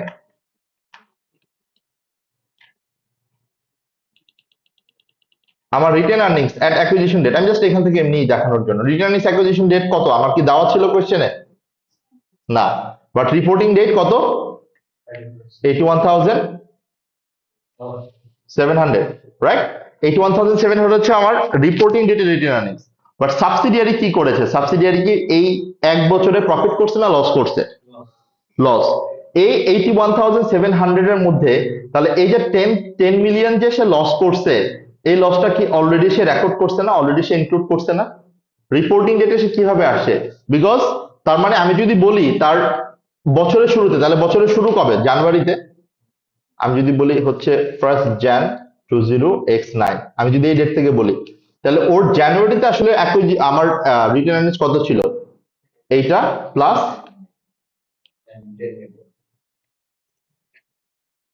এটা কি আমরা বুঝতে পারছি?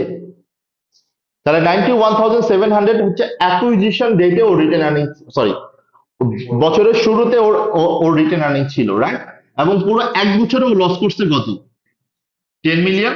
তাহলে এটা বাদ মানে বাদ দেওয়ার পর আমার রিপোর্টিং ডেটে ওর রিটেন আর্নিংস কত, 81,700, যেটা আমার স্টেটমেন্ট অফ ফাইন্যান্সিয়াল পজিশনে দেওয়া আছে। ক্লিয়ার? আমার এখন কোন ডেটে রিটেন আর্নিংস দরকার, আমার অ্যাকুইজিশন ডেটে রিটেন আর্নিংস দরকার, সেটা আমি কিভাবে নিয়ে আসতে পারি? তাহলে এই 81,700 এর মধ্যে পুরো 12 মান্থের লস ইনক্লুডেড, তাহলে আমি কত মান্থের লস এখান থেকে বাদ দিতে পারবো, অথবা কত মান্থের লস আমি বাদ দিলে আমি অ্যাকুইজিশন রেট সব 6 মান্থের, তাহলে 6 মান্থের লস কত?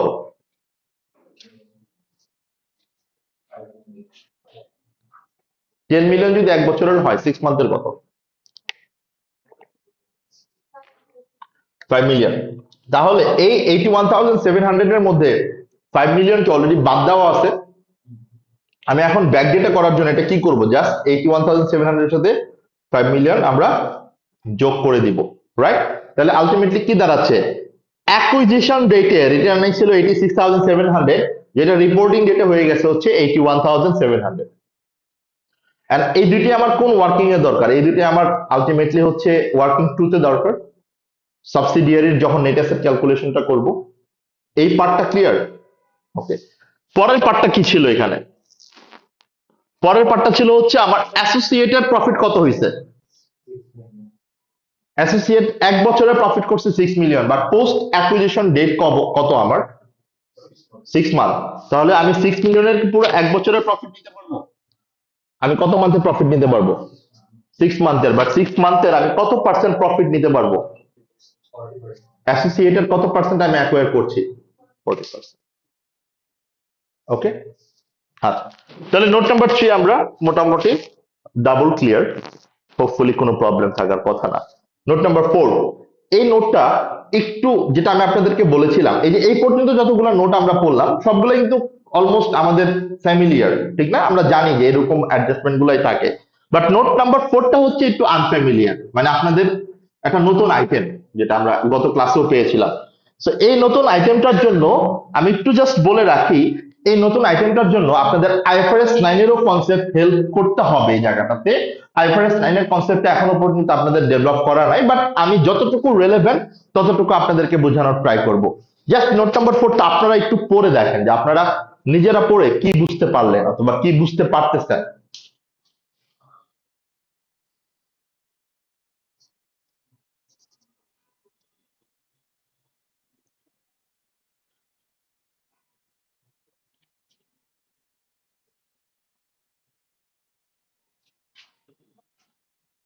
আদার ইকুইটি ইনভেস্টমেন্ট, ঠিক না?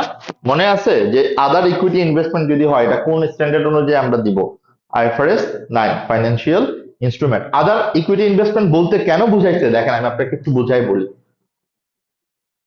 ওর এখানে প্যারেন্ট কোম্পানি ইনভেস্টমেন্ট কত আছে দেখেন তো, $297,000, রাইট? এটার মধ্যে এই 100 মিলিয়নকে অলরেডি রেকর্ডেড না, ক্যালকুলেটেড না? এটাও রেকর্ডেড, ইনক্লুডেড। তারপর এই যে 30 মিলিয়ন, এটাও কি রেকর্ডেড না অলরেডি? ওকে, তাহলে এই 297,000 এর মধ্যে অলরেডি 130,000 কিন্তু ইনক্লুডেড। তাহলে বাকিটুকু আমার কি ইনভেস্টমেন্ট না? তাহলে বাকিটুকু তো আমার ইনভেস্টমেন্ট হিসেবে আসবে নাকি আমি আনবো না? আসবে না? তাহলে 167,000 তো আমার investment in other equity share, সেটাতে তো আমি নিয়ে আসবো, রাইট? ওকে, হোয়াট এভার যেটা হয়, আমি পরের জায়গাটাতে যাচ্ছি। আর সাবসিডিয়ারির ক্ষেত্রে খেয়াল করেন, সাবসিডিয়ারির ইনভেস্টমেন্ট কত? এটাও তো সাবসিডিয়ারির একটা আদার ইনভেস্টমেন্ট, তাহলে আমি দুইটাই তো আনবো। এই এই ব্যাপারেই ও নোট নাম্বার 4 এর কথা বলছে। আমি বুঝাতে পারছি কথাটা? দেখেন নোট নাম্বার 4 কি বলছে। Paisley company and Scottish company both hold other equity investment, no election has been made. এটা আমাদের জাতীয় ইলেকশন না, মানে এটা হচ্ছে আপনি এখনো চুজ করেন নাই যে আপনি কোন মেথডে রাখবেন এটা। হ্যাঁ, no election has been made to classify them as fair value through other comprehensive income. এই লাইনটা আমি বুঝাই বলি আপনাদেরকে। আমরা যখন ফাইন্যান্সিয়াল ইনস্ট্রুমেন্ট পড়বো, আইএফআরএস 9 পড়বো, আইএফআরএস 9 এ ফাইন্যান্সিয়াল অ্যাসেটকে, ইকুইটি ইনভেস্টমেন্টকে আমরা দুইটা মেথডে রাখতে পারি। একটা হচ্ছে fair value through profit or loss, আরেকটা হচ্ছে ফেয়ার ভ্যালু থ্রু ওসিআই। এটার মানে হচ্ছে যদি আমার এই ইকুইটি শেয়ারের কোনো গেইন অথবা লস হয়, যদি এটা fair value through profit or লসে আমি রাখি, তাহলে এটা যত গেইন যত লস আছে আমি কোথায় নিয়ে আসবো? প্রফিট অ্যান্ড লসে নিয়ে আসবো। আর যদি এটাকে আমি চুজ করি ফেয়ার ভ্যালু থ্রু ওসিআই, তার মানে হচ্ছে আমার যত গেইন যত লস হবে এই ইকুইটি ইনভেস্টমেন্ট থেকে, আমি এটা কোথায় নিয়ে যাব? আদার কম্প্রিহেনসিভ ইনকামে। এটার মানে হচ্ছে এই লাইনটার মিনিং। আমি বুঝতে পারছি কথাটা? তাহলে এখানে ও কি বলছে, এটা কি ও ওসিআই তে নিবে না প্রফিট অ্যান্ড লসে নিবে? ও ওসিআই তে নিবে না বলছে। কি বলছে দেখেন, no election has been made to classify them as fair value through other comprehensive income. তাহলে সে কোন মেথডে রাখবে? Fair value through profit and loss. তাহলে এখানে যদি ফেয়ার ভ্যালু, যেমন আমার শেয়ারের আজকের ফেয়ার ভ্যালু হচ্ছে 100 টাকা, আমি রিপোর্টিং ডেটে দেখলাম এটা ফেয়ার ভ্যালু হয়ে গেছে 115 টাকা। তাহলে যে 15 টাকা যে গেইন হচ্ছে, এই 15 টাকা সে কোথায় দেখাবে? Profit and loss. আমি কি বুঝাতে পারলাম কথাটা? আর যদি এটা আমার ফেয়ার ভ্যালু থ্রু ওসিআই তে রাখতো, তাহলে এটা সে কোথায় দেখাতো? আদার কম্প্রিহেনসিভ ইনকাম, ওসিআই তে। কারণ আমরা জানি প্রফিট অ্যান্ড লস স্টেটমেন্টের দুইটা পার্ট থাকে, একটা হচ্ছে আমার রিয়েলাইজড পার্ট, যেটাকে আমরা বলি statement of profit and loss, আরেকটা হচ্ছে আনরিয়েলাইজড পার্ট, যেটাকে আমরা বলি আদার কম্প্রিহেনসিভ ইনকাম। এই জায়গাটাতে আমরা আসবো যখন আমরা আমাদের আইএফআরএস 9 এ যাবো ইনশাআল্লাহ। তো আমি কি বুঝতে পারলাম যে এখানে আসলে কি কথাটা বলা হচ্ছে? তাহলে ওর এই ইনভেস্টমেন্টের যদি ফেয়ার ভ্যালু বাড়ে অথবা কমে, মানে ওর বলতে আমি বুঝাচ্ছি বোথ প্যারেন্ট এবং সাবসিডিয়ারি, তাহলে এটাকে আমি কোথায় অ্যাডজাস্ট করব? Statement of profit and loss. আমি বুঝতে পারছি কথাটা? এখন পরের লাইনটা দেখেন, পরের লাইনটা কি বলছে? At 31st December 2009, days have been increased by, days মানে কি? তার মানে এখানে প্যারেন্টেরটাও আছে, সাবসিডিয়ারিটাও আছে। তাহলে প্যারেন্টেরটা বাড়ছে কত? 15 মিলিয়ন। আর সাবসিডিয়ারিটা বাড়ছে কত? এবং এটা কখন বাড়ছে? কখন বাড়ছে? এট দ্য রিপোর্টিং ডেটে বাড়ছে। এটা তাহলে কোন ডেটে আমি অ্যাডজাস্ট করব?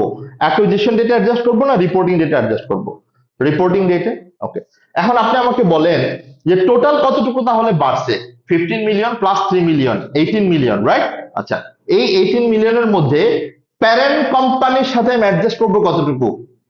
15 মিলিয়ন।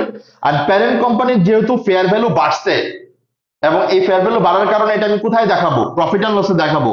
তাহলে এটার কারণে আমার রিটেন আর্নিংস বাড়বে না কমবে? রিটেন আর্নিংস বাড়বে না? তাহলে এই রিটেন আর্নিং যদি বাড়ে, এই 15 মিলিয়নের অ্যাডজাস্টমেন্ট আমি কোন ওয়ার্কিং এর সাথে দিব? প্যারেন্টের রিটেন আর্নিংস কোন ওয়ার্কিং এর করি আমরা? Working 5, group written earnings. তাহলে 15 মিলিয়নের যে গেইনটা, সেটা আমি ওয়ার্কিং 5 এ নিব। আর 3 মিলিয়নের যে ইনক্রিজটা, সেটা আমি কোন ওয়ার্কিং এ নেব? ওয়ার্কিং 2 তে। আমি কি বুঝতে পারলাম কথাটা? That's the summary of note number 4। আমার পয়েন্টটা কি ক্লিয়ার? ওকে, তাহলে এখান থেকে আমার 3 মিলিয়ন চলে আসবে ওয়ার্কিং 2 তে এবং 15 মিলিয়ন চলে যাবে ওয়ার্কিং 5 এ। এরপর আমরা নোট নাম্বার 5 এ চলে যাই। বেশি নাই আর, এটি আসলে মানে মেইন ইম্পর্টেন্ট নোট 5 এ আছে, বিকজ 6 নাম্বারটা it's very much straight forward. So 5 নাম্বারটা একটু আপনারা পড়লে আই থিংক বুঝতে পারবো।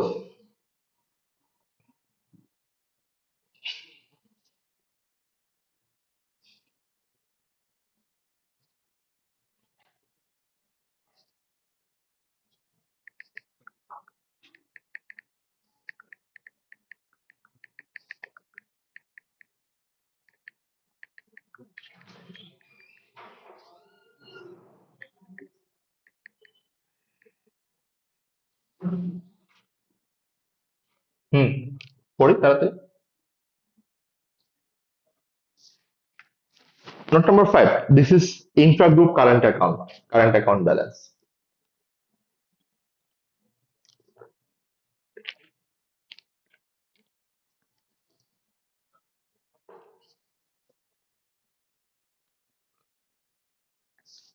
আমি কি কিছু বুঝতে পারতেছি পড়ার পর? কি কি করতে হবে আমাকে? কে?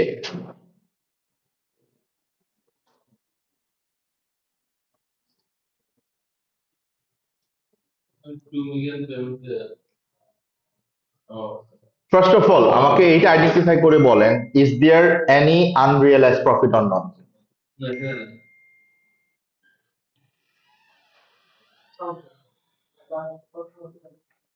এই আর 20 মিনিটস। হ্যাঁ, ওরাও ব্ল্যাক করে আসছে, আপনাদের ফলো করতেছে সবাই। I don't know why.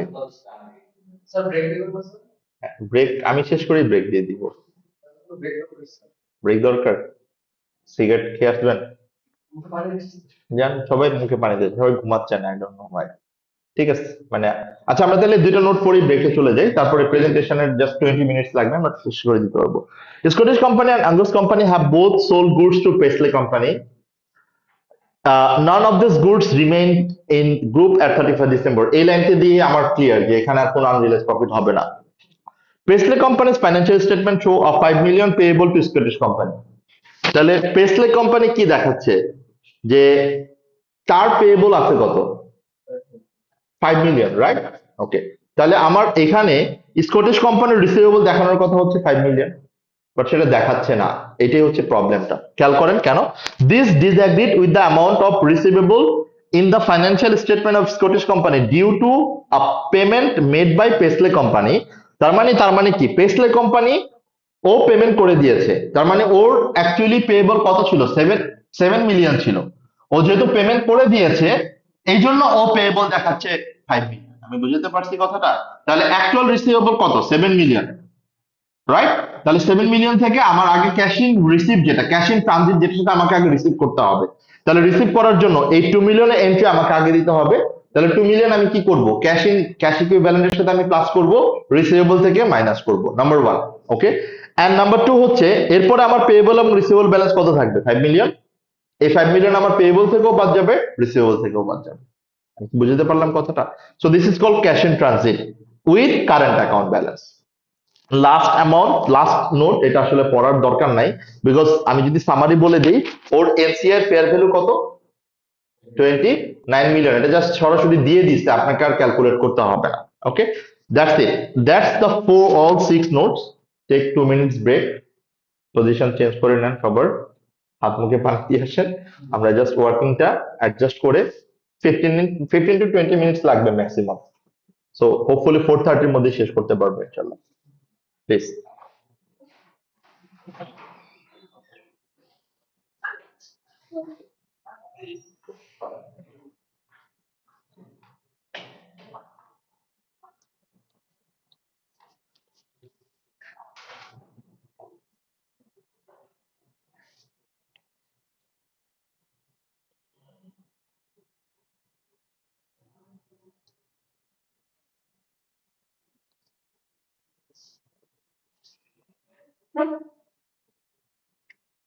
আপনিও পানি দিয়ে আসেন, ঘুমাচ্ছে আপনি।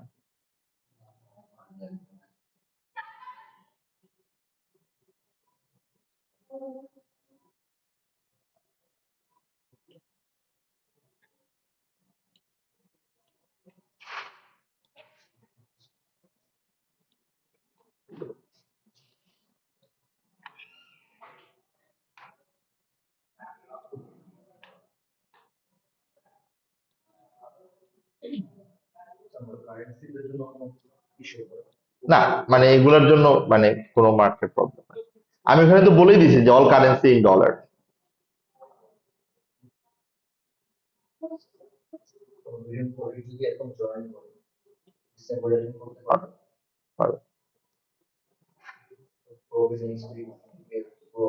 জাস্ট ওই আপনাকে রেকর্ডিং গুলো একটু একটু প্রোয়াক্টিভলি আগাইতে হবে।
কই ছবে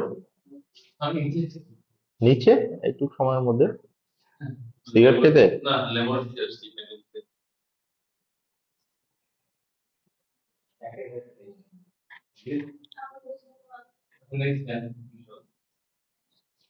আপ-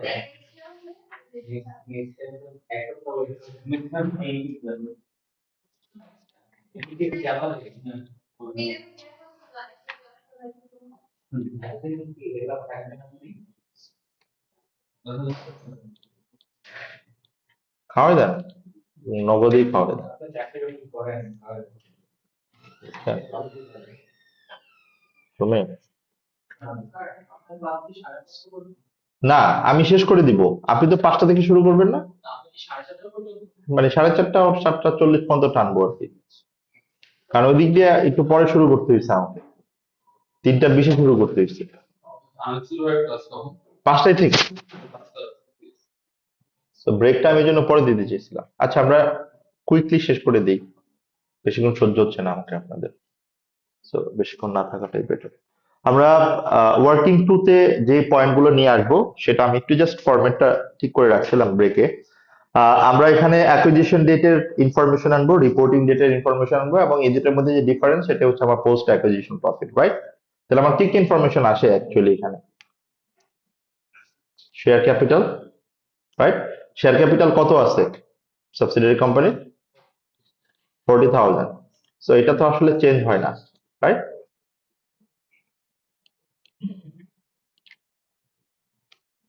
অ্যান্ড এই দুইটার ডিফারেন্স তো আসলে সেমই আসবে, এটা তো আসলে আর চেঞ্জ হওয়ার কিছু নাই, রিপোর্টিং ডেট অ্যান্ড অ্যাকুইজিশন ডেটের যে ডিফারেন্স। এরপর আমার কি আসবে? Retain earnings, right?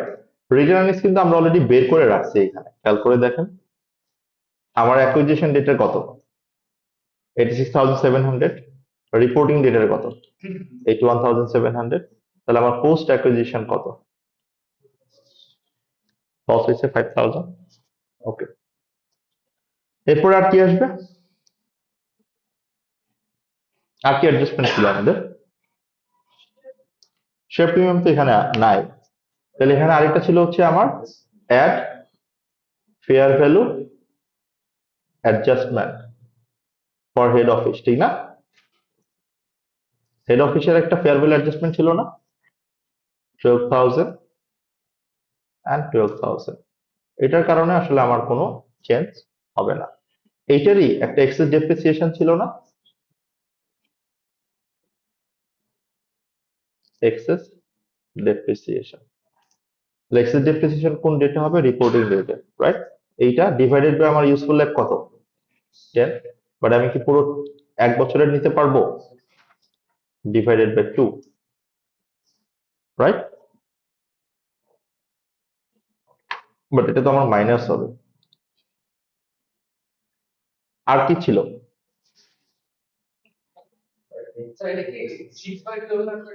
একই, মানে আমার ভ্যালু সেমই হবে, so আমার প্রবলেম নাই, মানে আপনি আরো ডিটেলস যদি দেখাইতে চান দেখাইতে পারেন, সমস্যা নেই। Okay. আর কি ছিল? তাদের ওই আদার ইকুইটি ইনভেস্টমেন্ট একটা ফেয়ার ভ্যালু ছিল না, at fair value increase of equity investment. Better, মানে বেটার প্রেজেন্টেশনটা ভালো হয়, কারণ আমি এমনিতেও তো ফর্মুলাতে অ্যাড লেসই করতেছি, বাট এখান থেকে একটা আইডিয়া পেয়ে যাওয়াটা বেটার। ওকে, তাহলে এটার অ্যামাউন্টটা কোত্থেকে আসছিল? সরাসরি আমার 3 মিলিয়ন।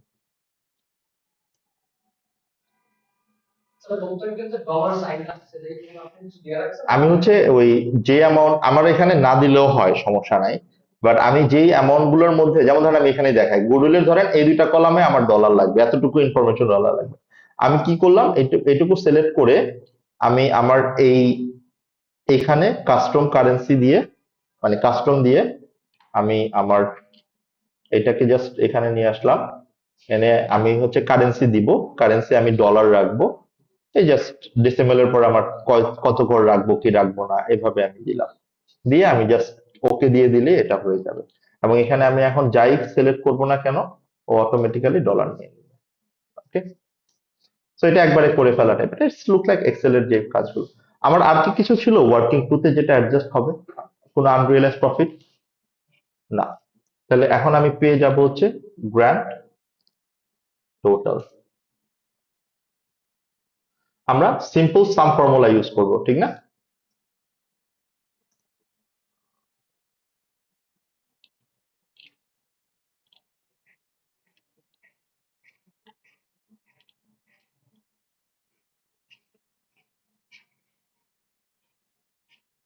ওকে, তাহলে এই 2,600 তো এটা গেইন হয়েছে না লস হয়েছে?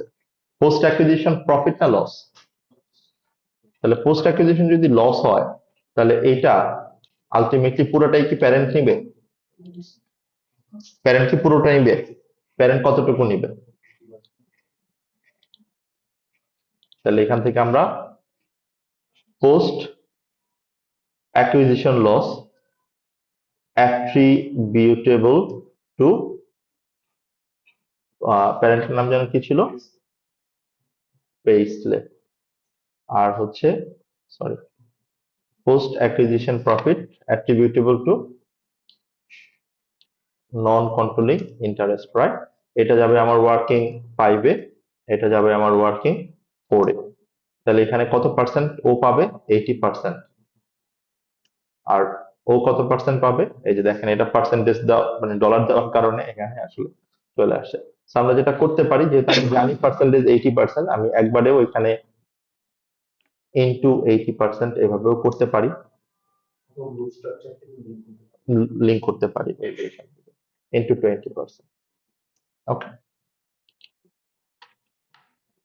সো 520 যেহেতু আমার এখানে আলটিমেটলি এটা যাবে হচ্ছে ওয়ার্কিং 4-এ, রাইট?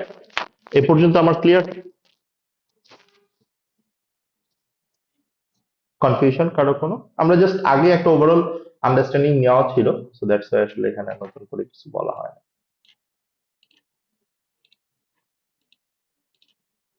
এখানে ফরম্যাট পেইন্টারটা আছে, আমি জাস্ট বারবার নাই করে ফরম্যাট পেইন্টারটা ইউজ করলাম। তাহলে ওয়ার্কিং টু এর ইনফরমেশন কোথায় কোথায় ইউজ করবো আমরা? এটা ইউজ করবো ওয়ার্কিং থ্রিতে, রাইট? এটা ইউজ করবো আমরা ওয়ার্কিং ফাইভে, এটা ইউজ করবো আমরা ওয়ার্কিং ফোরে। এইটুকু পর্যন্ত যদি কারো কোনো কনফিউশন না থাকে আমি পরের পার্টে আগাইতে পারি, প্লিজ। এবং কপি করে নিতে পারেন আপনারা, কেননা আনসার যদিও দেওয়া আছে, please try to understand, copy করে নেন।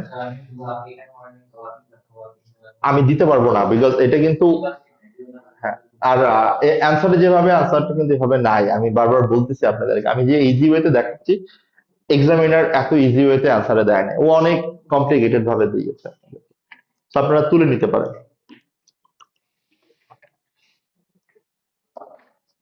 Working three, goodwill.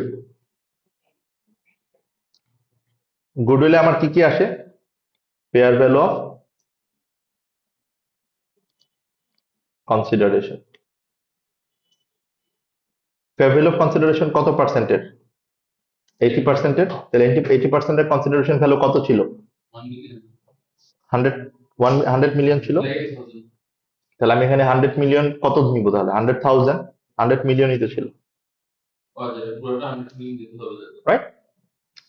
এরপরে at fair value of NCI, কত পার্সেন্টের ভ্যালু? 20%-এর। এটা কত ছিল? 29 মিলিয়ন। কোশ্চেনে দেওয়া ছিল আমার যতটুকু মনে আছে, এই যে 29 মিলিয়ন, রাইট? তাহলে 29,000। তাহলে দুইটা মিলে কত হয়? এইটা প্লাস এইটা, 129,000, ঠিক না? ওকে, এখানে একটা মজার ব্যাপার আসবে, খেয়াল করে দেখবেন আপনারা, একটু কেয়ারফুলি দেখবেন। তাহলে টোটাল ভ্যালু অফ কনসিডারেশন কত?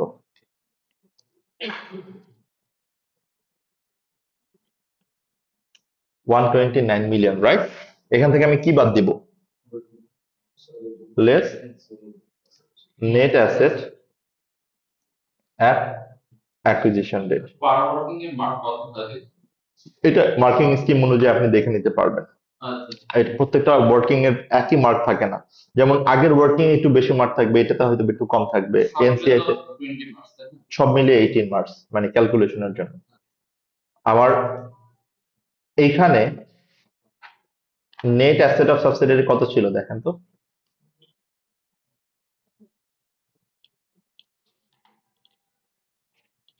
এইটার কনসেপ্টটা একটু আমরা ক্লিয়ার করে নিই বুঝার জন্য। এখানে কোনো গুডউইল আসবে? দেখেন তো, গুডউইল কখন আসে মনে আছে? গুডউইল আসে যখন আমরা সাবসিডিয়ারিকে অ্যাকোয়ার করি, সাবসিডিয়ারির যে fair value of net asset, তার থেকে যদি আমি তাকে বেশি কনসিডারেশন দিই, ঠিক না, তার থেকে যদি আমি বেশি প্রিমিয়াম দিই, সেটাকে আমরা গুডউইল বলি। বাট এখানে খেয়াল করে দেখেন তো, এখানে কি আমি তার থেকে বেশি দিচ্ছি না কম দিচ্ছি? আমি দেখতেছি আমার সাবসিডিয়ারির ভ্যালু হচ্ছে 1,38,700, বাট আমি তাকে দিচ্ছি মাত্র 1,29,000।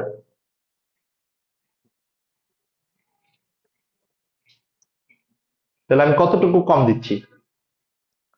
9,700।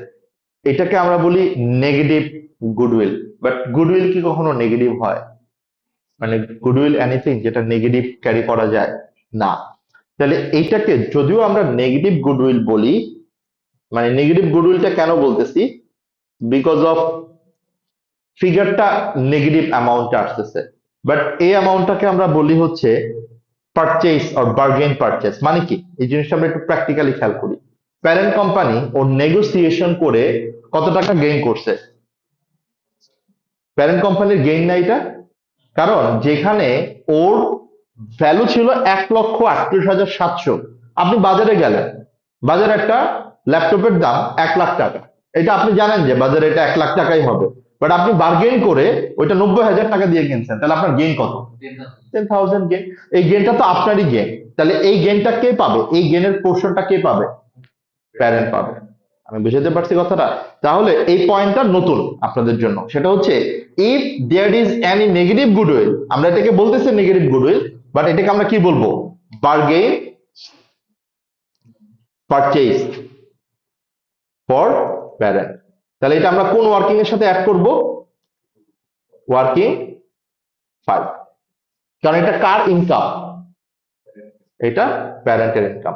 তার মানে যদি কোথাও কখনো আপনি নেগেটিভ গুডউইল পান, তাহলে নেগেটিভ গুডউইল কি আমার স্টেটমেন্ট অফ ফাইন্যান্সিয়াল পজিশনে আর মাইনাস ফিগারে আসবে? যেমন আমি এখানে আপনাদেরকে দেখানোর জন্য, জাস্ট দেখানোর জন্য এটা জাস্ট আমি লিখে রাখছিলাম, গুডউইলটা এখানে রেড করে রাখছিলাম। তাহলে এখানে কোনো গুডউইল আসবে? বিকজ কোনো গুডউইল অ্যারাইজ করছে? অ্যারাইজ করে নাই। তাহলে এটা হচ্ছে আমার জন্য বার্গেন পারচেজ, যেই পারচেজটার জন্য আমি আলটিমেটলি একটা প্রফিট করছি। কে প্রফিট করছে? Parent company. আমি বুঝতে পারছি কথাটা? ওকে।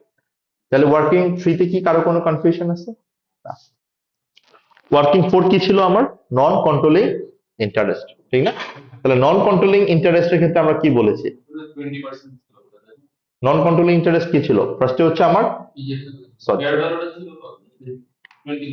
ফেয়ার ভ্যালু অফ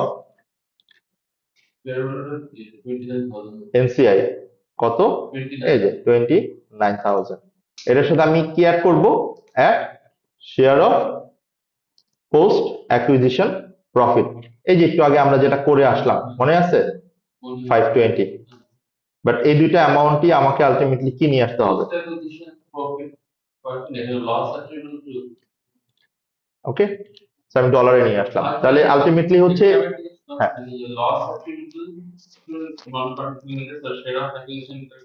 একই, মানে দুইটা তো সেম জিনিস। আমি প্রফিট হলে যদি 20% নেই, লস হলেও তো আমাকে 20% বেয়ার করতে হবে। তাহলে টোটাল ভ্যালু অফ এনসিআই কত?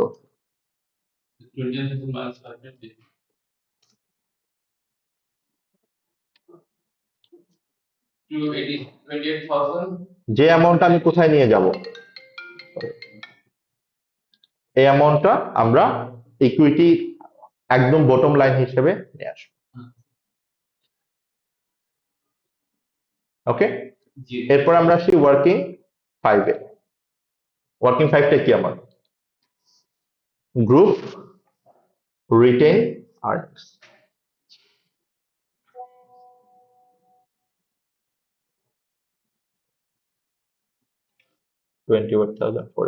তাহলে গ্রুপ রিটেন আর্নিংস এর মধ্যে আমার কি কি আসবে?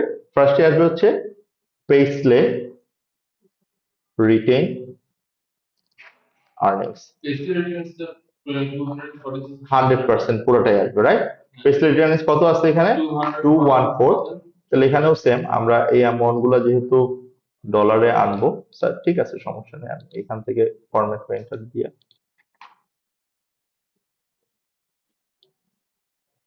এখানে নিয়ে আসি। তাহলে কত? 214,300।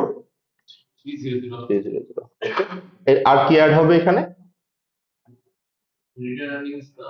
Add share of post acquisition, right? এটা তো আসলে লস ছিল, আমরা আগেরটাতে আসলে ভুল করছি, প্রফিট না, এটা আসলে লস ছিল, ঠিক না? তাহলে এইটা আমার চলে আসবে এই যে 2080।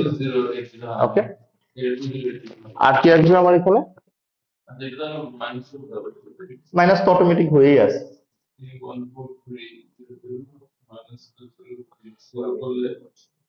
এই যে মাত্রই যে আমরা করলাম gain on purchase bargain, right? মাত্রই যেটা আসলো আমার গুডউইল থেকে, এটা আমার কি হয়ে যাবে? প্যারেন্ট কোম্পানির সাথে অ্যাড হয়ে যাবে না? ওকে, তাহলে এটা তো আমার অ্যাড হবে, আমার তো এখানে নেগেটিভ ছিল, আমি এই জন্য হচ্ছে আগে একটা মাইনাস সাইন দিয়ে নিলাম। আর কি আসবে? আর কি ছিল?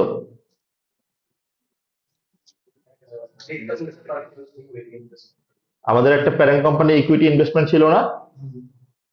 Fair value increase of other equity investment কত ছিল? 15,000, রাইট? 15 মিলিয়ন। এই যে এটা, ঠিক আছে? আর কি আসবে? 3 মিলিয়ন তো হচ্ছে সাবসিডিয়ারি, রাইট? সেটা তো আমরা ওয়ার্কিং 2 তে নিয়ে আসছি। এই যে 3 মিলিয়ন দেখেন আমরা নিয়ে আসছি। ওকে, অ্যাসোসিয়েটেড যে শেয়ারটা সেটা আসবে না এখানে? অ্যাসোসিয়েট যে প্রফিট করলাম আমি তার 40% আসবে না? তাহলে আমি অ্যাসোসিয়েটের ইনভেস্টমেন্টটা করে ফেলি, মানে ইনভেস্টমেন্ট অ্যাসোসিয়েট করে ফেলি। তাহলে হচ্ছে ক্যাশ কনসিডারেশন কত ছিল? 30,000। আর অ্যাড শেয়ার কনসিডারেশন কত ছিল?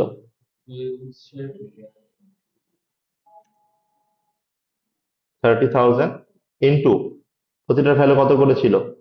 $2.3, রাইট? 69,000। বাট এই 69,000 এর মধ্যে আমার শেয়ার ক্যাপিটাল কত, শেয়ার প্রিমিয়াম কত? সো এখানে শেয়ার ক্যাপিটাল হচ্ছে আমার 30, আর শেয়ার প্রিমিয়াম হচ্ছে, আমি জাস্ট সাইডে লিখে রাখলাম, এইটা মাইনাস এইটা, রাইট? ওকে। আর কি আছে? আর কিছু ছিল? ইনভেস্টমেন্ট তো দুইটাই ছিল।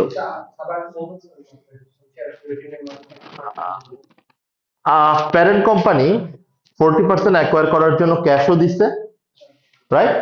আবার কোম্পানি শেয়ারও ইস্যু করছে। কতগুলো শেয়ার ইস্যু করছে?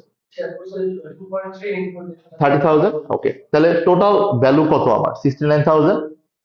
ওকে, বাট এই 69,000 এর মধ্যে ওর শেয়ার ক্যাপিটাল কতটুকু হবে? যতটুকু ওর নমিনাল ভ্যালু শেয়ারের। তাহলে প্যারেন্ট কোম্পানি শেয়ারের নমিনাল ভ্যালু কত ডলার করে? $1 করে।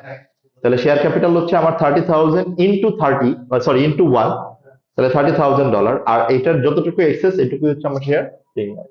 ওকে, ক্লিয়ার? কোনো কনফিউশন আছে এই জায়গাটাতে? ওকে, এরপরে add share of post acquisition profit. অ্যাসোসিয়েটের পোস্ট অ্যাকুইজিশন প্রফিট কত ছিল? মনে আছে?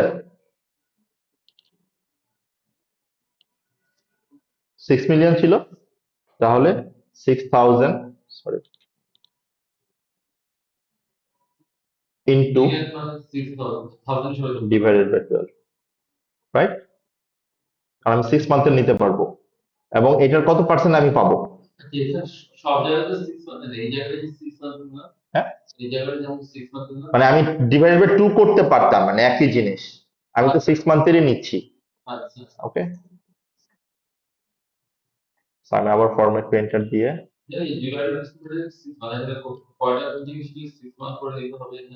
মানে যেগুলা পোস্ট অ্যাকুইজিশনের ইনকাম এবং এক্সপেন্স।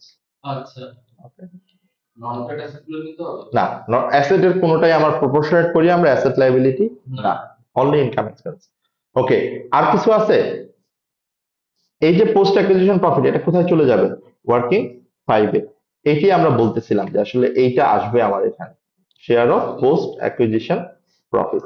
এন্ড এই সবগুলোকে সাম করলে যেটা হবে সেটাই হবে হচ্ছে আমার ইনভেস্টমেন্ট।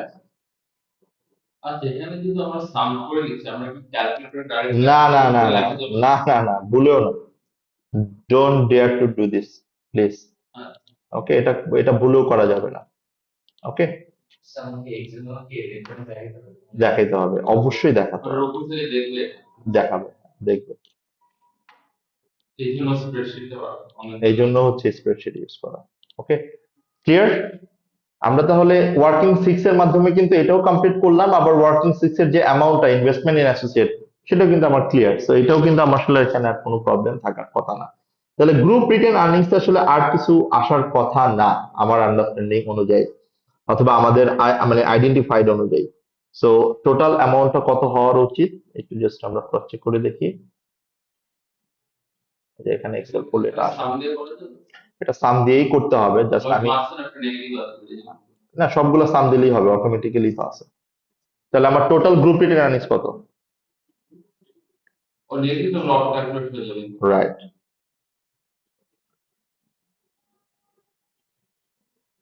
ওকে। তাহলে ওয়ার্কিং 5 এর অ্যামাউন্টটা আমার সরাসরি গ্রুপ রিটেন আর্নিংস এখানে যেটা আসবে সেখানে চলে আসবে। So আমি জাস্ট এখান থেকে এমনগুলো নিয়ে আসতেও পারি এখন চাইলে। গ্রুপ রিটেন আর্নিংস আমি জাস্ট সেল রেফারেন্স দিয়ে এই যে এটা নিয়ে যেতে পারি, মানে সাথে সাথে আমি নিয়ে যেতে পারি। আর কি বাকি আছে এখানে? আর কিন্তু কিছু বাকি ছিল আমাদের ওয়ার্কিং এর বেসিস গুলোর ক্ষেত্রে। হ্যাঁ, কারেন্ট অ্যাকাউন্ট ব্যালেন্সটা বাকি ছিল, বাট ওটা তো আমার প্রিপারেশন করার সময় লাগবে, বাট ওভারঅল স্ট্রাকচারের জন্য তো আমার কিছু লাগতেছে না। তাহলে কারেন্ট অ্যাকাউন্ট ব্যালেন্সটা আমরা একবারে করে ফেলি। তাহলে এখানে ক্যাশ ইন ট্রানজিট কত ছিল?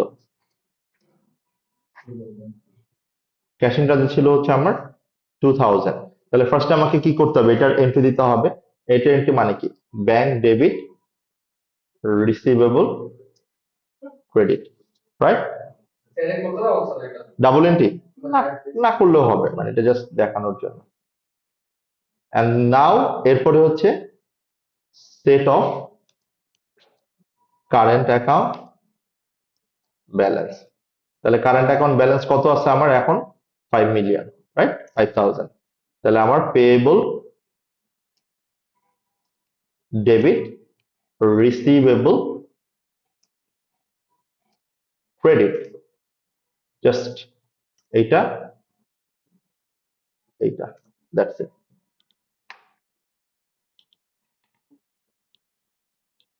ওকে, জাস্ট আমরা এটা কি করলাম, এটা হচ্ছে আমার ব্যাংকের সাথে 2 মিলিয়ন অ্যাড করব, রিসিভেবল থেকে আমি 2 মিলিয়ন মাইনাস করব, এটা হচ্ছে ফার্স্ট কাজ। মানে সাবসিডিয়ারি কোম্পানির রিসিভেবলের সাথে আমি মাইনাস করবো, এন্ড দেন আমি যখন কন্ট্রাক্ট করব তখন আমার পেয়েবল থেকে 5 মিলিয়ন মাইনাস করব, রিসিভেবল থেকে আমি 5 মিলিয়ন মাইনাস করব। আমি দেখাচ্ছি এটা, ইট উইল টেক ম্যাক্সিমাম। হ্যাঁ, জাস্ট ডিরেক্টলি দেখাইলেও হতো, মানে এখানে না হইলেও হতো। তাহলে আর কোনো ওয়ার্কিং আসলে এখানে নাই আমার, ঠিক না? হ্যাঁ, ওইটা আমরা করে রাখছি। তাহলে এই ওয়ার্কিং গুলো কি আমরা ক্লিয়ার এখন? Okay.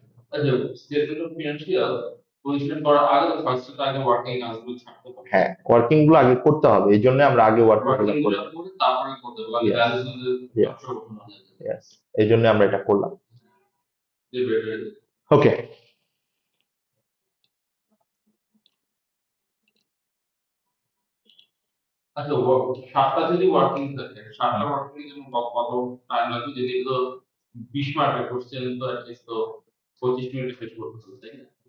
মানে 20 মার্কেট হচ্ছে 36 মিনিটে শেষ করতে হবে আপনার।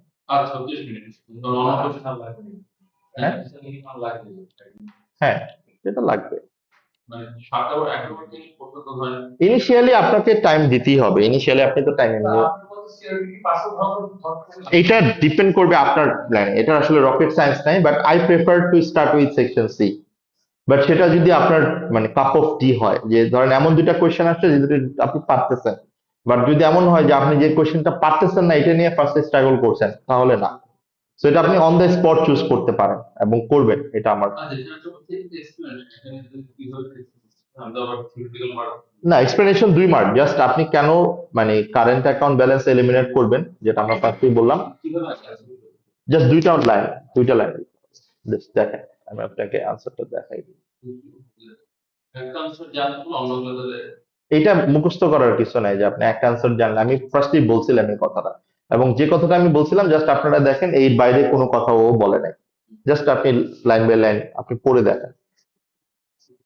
আমি ইনিশিয়ালি হচ্ছে এই কথাটা দিয়ে শুরু করছিলাম যে 2 মার্কের জন্য আপনি এই দুইটা লাইন বলবেন, এর বেশি কিছু বলার দরকার নাই।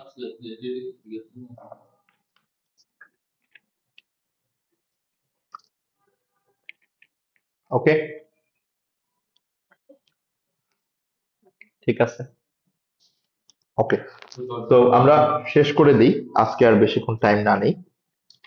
আপনাদের হোমওয়ার্ক হচ্ছে, এটা আমি আর প্রেজেন্টেশন দেখাচ্ছি না, বিকজ প্রেজেন্টেশন আপনি অটোমেটিক্যালি করতে পারবেন। এখানে যদি আমার এখানে করা ছিল, মানে করা ছিল বলতে আমি জাস্ট এখানে অ্যামাউন্ট গুলা সেল রেফারেন্স দিয়ে নিয়ে আসবো, দ্যাটস ইট, মানে property plant and equipment total.